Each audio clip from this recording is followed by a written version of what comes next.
My name is Samantha Hayes, and at 35, I stood at the back of my brother Jack's Navy SEAL ceremony, dressed in civilian clothes, invisible to my family who believed I was a military dropout. The irony was profound. I was a colonel in Air Force. Special operations, a career I had kept secret for national security reasons.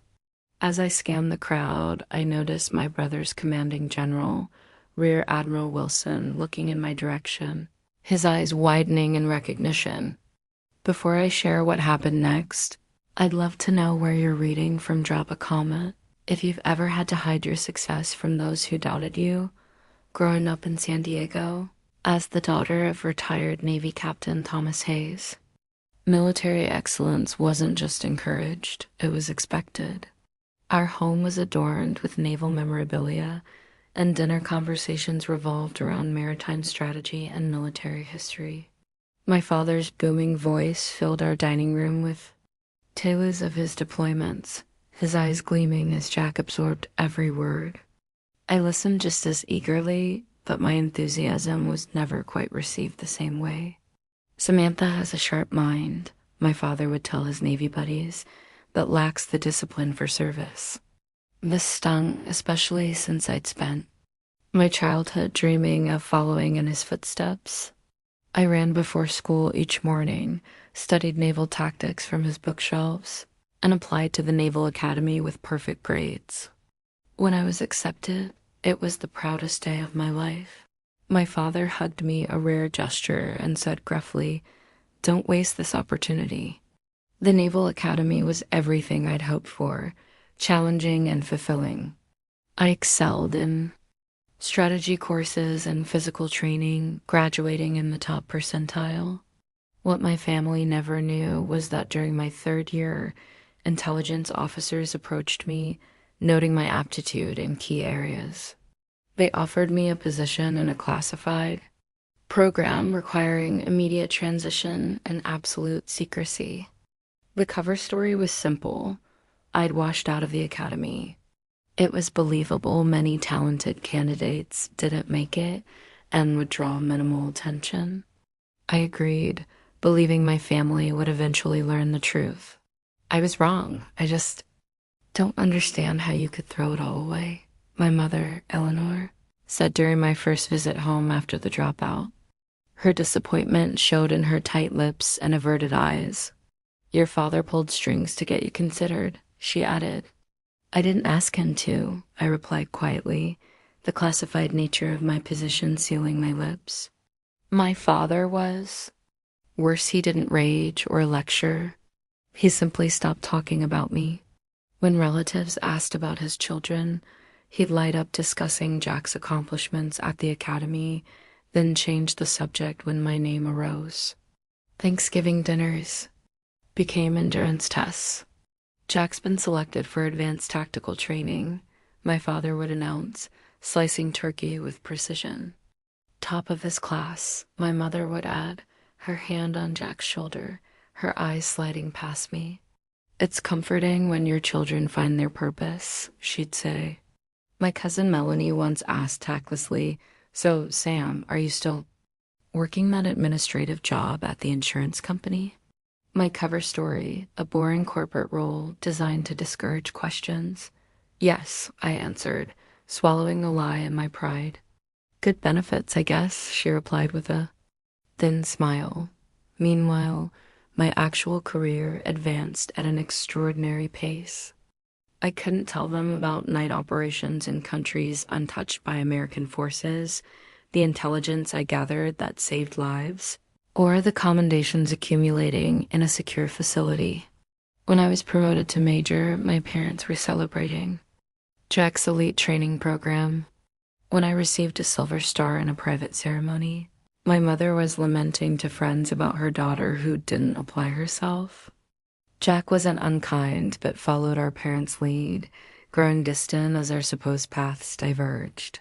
He'd call with news of his accomplishments, ending with an awkward, "So, how's the office job?" I'd murmur congratulations and offer vague updates about my fictional corporate life, hating the deception. Years passed, the divide widening. I developed a thick skin about my family's perception, focusing on my missions and their impact. But the pain of being the family disappointment never fully subsided. Every achievement in my secret life was shadowed by the knowledge that those who should be proudest didn't know. My transition from Naval Academy student to Air Force Special Operations was abrupt and intense. While my family believed I was settling for civilian mediocrity, I was undergoing some of the most rigorous training the military offers. The program specialized in intelligence gathering and analysis with tactical applications suiting my skills. At an unmarked compound in Virginia, days began at 4 a.m. and ended after midnight. Physical conditioning was the foundation. The real work involved processing intelligence in real-time crisis situations under extreme stress. Hayes, your mind works differently, my instructor, Major Lawrence, noted after I solved a complex simulation. You see patterns where others see chaos.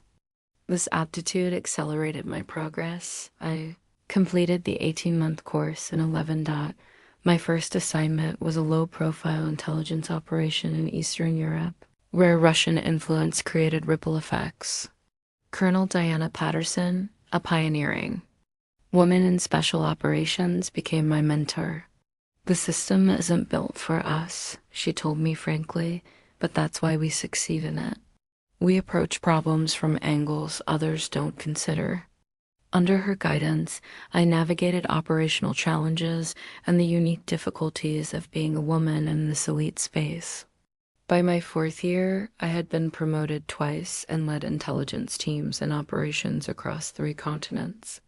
My specialty was extracting critical information in environments where traditional assets couldn't operate. A mission in Syria prevented a major terrorist attack in Europe, earning classified commendations for my judgment and innovative approach. Yet, each recognition in my classified world deepened the contrast with my family life. I attended award ceremonies alone, celebrated promotions with colleagues who knew only pieces of my story, and maintained my cover as a corporate drone during family visits. Congratulations on your promotion to team lead in customer service, my mother said, once, clearly trying to show interest in what she believed was my career. I had just been promoted to lieutenant colonel after a counterterrorism operation in Somalia. Thanks, Mom, I replied, hating the deception. Operational security requirements meant maintaining secrecy, even as I rose to command larger teams and more sensitive missions. By age 34, I was a Colonel 1 of the youngest to achieve this rank leading operations in over a dozen countries, saving lives through intelligence work. My specialty expanded to disrupting human trafficking and preventing hostile cyber operations. Achieving this while navigating skepticism, male-designed equipment, and developing leadership styles in male-dominated environments made my rise remarkable. Yet, I carried the burden of my family's disappointment. Each classified deployment meant stepping back into the role of Sam the underachiever at family events, deflecting questions with corporate jargon and redirecting conversations to Jack's naval career. Last Thanksgiving marked a low point. I'd just returned from a 36-hour joint intelligence operation with NATO forces, preventing a security breach. Instead of recovery time, I went to my parents' house, exchanging tactical gear for civilian clothes. My father toasted Jack's selection for SEAL training, announcing whose selection continues our family's tradition of excellence. My mother whispered to her sister, "At least one of our children is making us proud." The comment sliced through me. My cousin Melanie cornered me, suggesting an administrative job at her law firm. "Probably pays better than what you're making," she offered. I thanked her politely, imagining her reaction if she knew I'd briefed the Joint Chiefs the previous week. When conversation turned to a recent military operation I'd helped coordinate, I sat silently as my father and uncle debated incorrect details. The urge to correct them burned, but I swallowed it. Jack announced his engagement to Allison, a naval medical officer. As champagne flowed, my secure phone vibrated with priority orders, immediate deployment in 3 hours. I pulled Jack aside, offering congratulations but explaining the work. Emergency. His face fell. Seriously, Sam? What kind of insurance emergency happens on Thanksgiving? I wouldn't leave if it wasn't necessary, I said, unable to explain further. My mother remarked loudly, "Of course Samantha has to leave. Her priorities have always been different." My father's subtle headshake followed me as I left. The mission kept me deployed through Christmas. When I returned, I learned my absence at Jack's engagement party had been interpreted as disregard. "Your brother was hurt," my mother said. "The least you could do is show up." She couldn't know I'd been rescuing kidnapped aide. Workers earning another classified commendation dot as Jack's seal ceremony approached. I reached a breaking point, torn between national security and my crumbling family ties. I deliberated for weeks but decided to attend, requesting rare leave, arranging secure transport, and choosing civilian clothes to blend in. At the Naval Special Warfare Command facility, I arrived late, slipping into the back row. My parents sat prominently, my father in his dress uniform, my mother elegant beside him. The ceremony's discipline and tradition mirrored my own classified ceremonies, but this was public, celebrated openly. I analyzed the security perimeter out of habit, while admiring Jack's achievement. Midway through, I noticed Admiral Wilson, who knew my service record, on the platform.